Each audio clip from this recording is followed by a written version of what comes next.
திமுக வேட்பாளர் அன்னியூர் சிவா 1361 வாக்குகள் பெற்று முன்னிலையிலும், பாமக வேட்பாளர் சி அன்புமணி 450 வாக்குகள் பெற்று இரண்டாவது இடத்திலும், நாம் தமிழர் வேட்பாளர் அபிநயா 47 வாக்குகளையும் பெற்றிருக்கிறார். முதல் சுற்று முன்னணி நிலவரங்களை பார்த்துக் கொண்டிருக்கிறோம். இவிஎம்மில் பதிவான வாக்குகளின் அடிப்படையில் தற்போது திமுக முன்னில் இருக்கிறது. திமுக வேட்பாளர் அன்னியூர் சிவா தற்போது 1361 வாக்குகள் முன்னணியில் இருந்து கொண்டிருக்கிறார். டாக்டர் பதில் சார், இன்னும் எவ்வளோ நாளைக்கு ஒரு பொய்யை திரும்ப திரும்ப கோயம்புத்தூர்ல நீங்க தோத்துட்டீங்கன்றது ஒரு ஜனநாயகத்துல சார் வெற்றி தோல்விகள் வரும் சார். தோல்விகளை ஏத்துக்கிறது தான் ஒரு பக்குவமான மனநிலை. அதை தான் ராகுல் காந்தியும் சொல்றாரு, ஸ்மிருதி இரானி தோத்ததை யாரும் கிண்டல் பண்ணாதீங்க அப்படின்றது. அதுதான் ஜனநாயகத்துடைய மாண்பு. தோத்துட்டு ஏங்க ஒரு தேர்தல் நடக்கிறதுக்கு முன்னாடி ஓட்டர் லிஸ்ட் வந்துச்சே சார், ஒரு பூத்துக்கும் கொடுத்தாங்களே. அப்போ பாஜக நிர்வாகிகள் என்ன பண்ணிட்டு இருந்தாங்க? ஏதாவது வீடியோ எடுத்துட்டு இருந்தாங்களா? அதை போய் பார்க்காம வீடியோ எடுத்துட்டு அதில் ஏதாவது கவனத்தை செலுத்திட்டு இருந்தாங்களா? தேர்தல் தோத்த பிறகு 50,000 ஓட்டு காணும், வடிவேல் சொல்ற மாதிரி கிணத்தை காணும்னு இன்னும் எவ்வளோ நாளைக்கு அதே விவகாரத்தை சொல்லிட்டு இருப்பீங்க? நீங்க 18 மாநிலங்களில் ஆண்டுகிட்டு இருக்கக்கூடிய கட்சி, ஓட்டர் லிஸ்ட் எப்போ வரும், ஒமிஷன் டெலிஷனுக்கு அரசியல் கட்சிகளுக்கு இருக்கக்கூடிய கடமைகள், பொறுப்புகள், உரிமைகள் என்னன்றது உங்களுக்கு தெரியும்.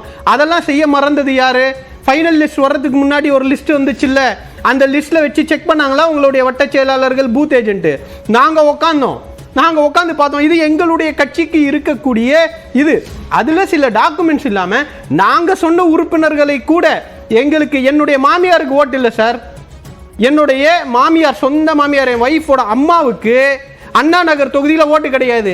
அதை சொல்லலாமா? அங்க இருந்த மாவட்ட ஆட்சியர் பாஜக காரரு, இது எப்பயுமே திமுகவுக்கு விழுகிற ஓட்டை, என் மாமியார் ஓட்டை தூக்கிட்டு போய் எங்கேயோ போட்டார். மாமனாருக்கு ஓட்டு இருக்கு, மாமியாருக்கு ஓட்டு இல்லை.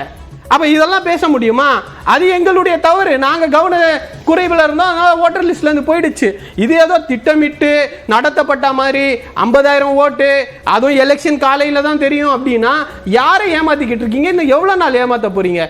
உங்களுடைய இப்ப தெரியுது பாருங்க, பாமகவுடைய ஸ்ட்ராங் ஹோல்ட்ல கூட 450 ஓட்டு வாங்க முடியல. பாரதிய ஜனதா கட்சியோடு கூட்டு சேர்றவங்களுடைய முடிவு என்னன்றது இந்த தேர்தல் காட்டிக்கிட்டு இருக்குது.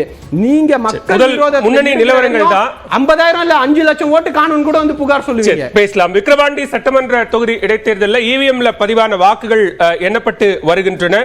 அதன் அடிப்படையில் தற்போது முன்னணி நிலவரங்களை பார்த்துக் கொண்டிருக்கிறோம். திமுக வேட்பாளர் அன்னியூர் சிவா முன்னிலையில் இருந்து கொண்டிருக்கிறார். இரண்டாவது இடத்தில் பாமக வேட்பாளர் சி அன்புமணியும், மூன்றாவது இடத்தில் நாம் தமிழர் வேட்பாளர் அபிநயா 47 வாக்குகளையும் பெற்றிருக்கிறார்.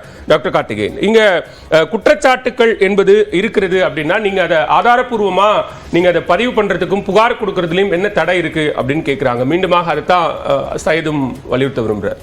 இது இந்த விவாதத்தில் மட்டும் இல்லை, எல்லா தேர்தல்கள் முடிஞ்ச போதும் வரக்கூடிய விவாதத்தில் வைக்கக்கூடிய நபர்கள் எல்லோரும் வைக்கிறது என்னன்னா, நீங்கள் நேரடியாக போய் தேர்தல் ஆணையத்தில் குற்றச்சாட்டை வைக்க வேண்டியது தானே அப்படிங்கிறது தான். அதில் எல்லோருடைய நேர்மை இருக்குல்ல, அவங்களோட மனசாட்சி ஒன்று உறுத்துது இல்லை, அதில் அவங்களோட நேர்மையை பார்த்தீங்கன்னா